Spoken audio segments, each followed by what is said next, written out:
Also in UPSC preparation I think one thing that most of us face is कि पढ़ते पढ़ते अचानक से कॉन्फिडेंस लो हो जाता है कि जो मैं पढ़ रही हूँ is that important, is that relevant, क्या मुझे वो चीज़ याद हो रही है या नहीं. So in order to keep a check on that, मेरा होता था कि एक तो रिपीटेड रिविजन स्लॉट्स में रखती थी हर 15-20 दिन पे, और दूसरी चीज़ है every Sunday is to sit and solve test. मतलब अगर मैंने पॉलिटी का टारगेट रखा है कि एक हफ्ते में polity I have to complete, my idea would be कि after the revision is done, I'll solve one sectional test of polity.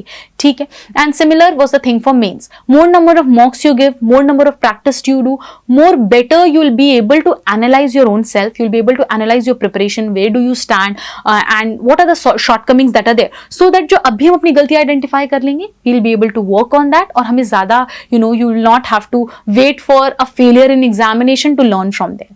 Talking about test कब से देने चाहिए, जब से आप कंफर्टेबल हो. आई थिंक फर्स्ट अटेम्प्टर्स को तो they need to wait and complete the syllabus before they start attempting the test, otherwise you will not be able to understand कि क्या गलतियां हो रही हैं क्या नहीं.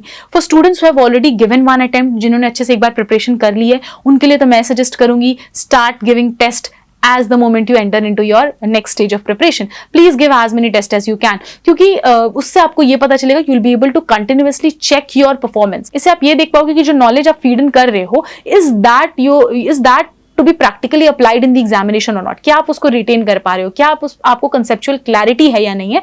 So for that it is really very important for you to give that test or mocks regularly. उसके लिए कुछ join करने की जरूरत नहीं है. You can get the from the market, you can get the test papers. But then comes the role of self-discipline, because then you have to be that disciplined कि आप 2 hours का टाइमर लगा करके वो एग्जामिनेशन हॉल की तरीके से बैठ के उसको दे रहे हो. then you're checking your answers and then you're also analyzing the test paper on your own. So ये थोड़ा सा discipline, थोड़ा सा self के ऊपर control is also very important to keep yourself on track.